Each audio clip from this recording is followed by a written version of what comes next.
Ya, Assalamualaikum warahmatullahi wabarakatuh. Sekarang saya akan menjelaskan Pancasila dalam praktik komunikasi, etika komunikasi berbasis Pancasila dalam jurnalistik dan media massa. Let's go. Dalam era digital ini, media massa memiliki peran besar dalam membentuk opini publik. Namun, apakah media kita sudah mencerminkan nilai-nilai Pancasila? Dari salah satu kasus di Indonesia, ini ada kasus Mbah Minto menjadi sorotan publik.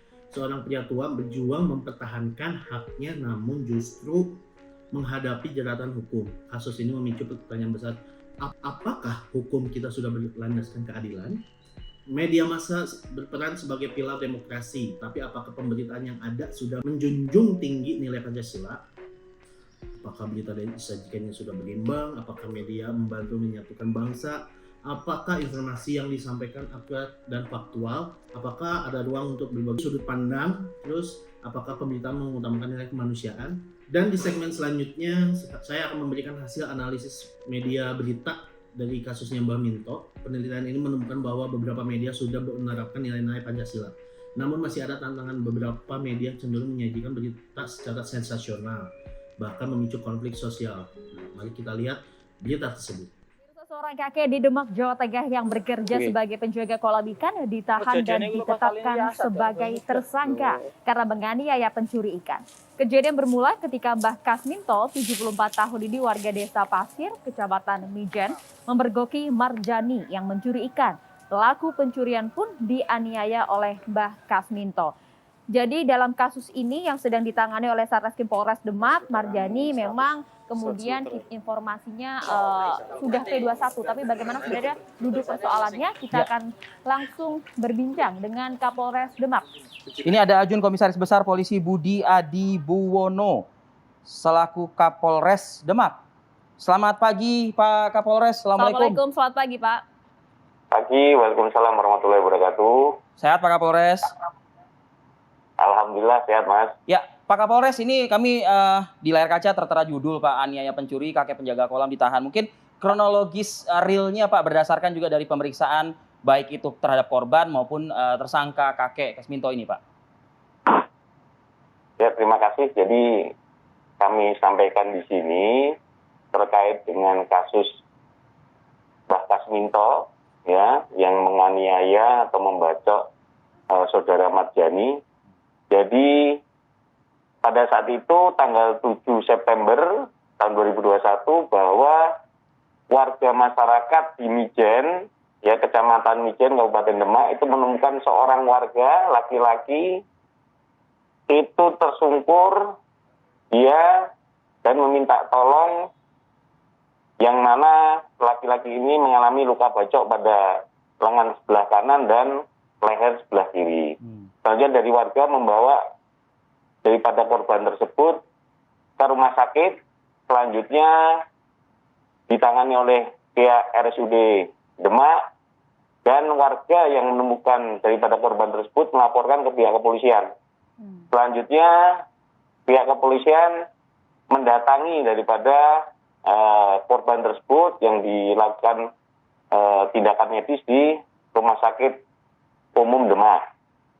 Selanjutnya kami menginterogasi daripada korban tersebut bahwa tempat kejadiannya adalah di kolam ikan di Kecamatan Mijen. Selanjutnya mengumpulkan keterangan saksi-saksi, melakukan lidik dan tahap penyidikan, dan didapatlah tersangka atas nama Mbah Kasminto. Selanjutnya kami melakukan penyidikan dan berkas sudah lengkap P21, selanjutnya pada tanggal 7 Oktober kita limpahkan ke Kejaksaan Kabupaten Demak. Ya, Pak Kapolres, kalau keterangan dari pelaku atau dalam hal ini Mbah Kasminto sendiri, alasannya apa? Betul memang karena mencuri dan bahkan informasinya tidak hanya sekali Pak, memang si korban ini sudah sering mencuri di kolam ikan ini? Ya, jadi hasil daripada pemeriksaan bahwa menurut keterangan dari tersangka atau Mbah Kasminto bahwa korban melakukan pencurian di kolam ikan milik saudaranya. Jadi kronologisnya pada saat itu di TKP adalah korban ini mengendarai sepeda motor, lanjut berhenti di pinggir kolam, lanjut dia memasang alat penangkap ikan, ya, selanjutnya memasang senter, dia baru duduk, selanjutnya secara diam-diam dari belakang tersangka ini melakukan pembacokan, yaitu tepat di lengan sebelah kanan, selanjutnya sudah memohon jangan dibacok lagi, tapi tetap dibacok dan mengenai leher sebelah kiri. Pak Kapolres, tersangka dengan korban atau si yang memergoki pencuri ikan ini saling mengenal Pak? Atau mungkin ada dendam lama juga kah? Tidak saling mengenal, Mas. Jadi dua-duanya tidak kenal dan kejadian langsung TKP, yaitu pembacokan di lokasi. Jadi tersangka ini murni karena memang memergoki aksi pencurian, begitu? Betul, karena dia adalah penjaga daripada kolam ikan tersebut. Oke. Jadi mengetahui ada orang yang duduk dan diduga akan mengambil ikan, makanya dia langsung tanpa ada peringatan, ya, secara diam-diam dari belakang membacok daripada korban tersebut. Ini juga mungkin sekaligus mengingatkan tidak main hakim sendiri ya untuk masyarakat, ya Pak ya? Betul, Mas. Oke. Jadi jangan main hakim sendiri, kalau ada hal tersebut bisa dikoordinasikan dan dilaporkan polisian terdekat. Pasal dan ancaman hukuman Pak terakhir singkat saja.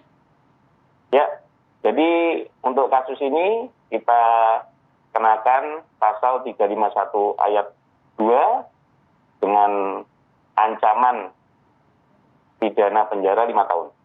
Oke. Lalu, apa yang bisa kita lakukan agar media lebih selaras dengan nilai-nilai Pancasila? Untuk yang pertama sih pelatihan etika jurnalistik. Jadi jurnalis harus dilatih agar lebih memahami dan menerapkan nilai-nilai Pancasila. Yang kedua, pengawasan media yang ketat. Pemerintah dan Dewan Pers harus memastikan berita yang disampaikan bertanggung jawab. Terus yang ketiga, meningkatkan literasi media. Masyarakat harus lebih kritis dan menyaring berita. Terus yang keempat, terakhir, kolaborasi media dan akademis. Riset bersama untuk menciptakan standar jurnalis berbasis Pancasila. Nah, dengan menerapkan prinsip-prinsip Pancasila, media bisa menjadi alat yang memperkuat persatuan bangsa. Saatnya kita bersama-sama membangun jurnalisme yang lebih etis dan bertanggung jawab. Nah, buat kalian yang peduli dengan masa depan media di Indonesia, bagikan video ini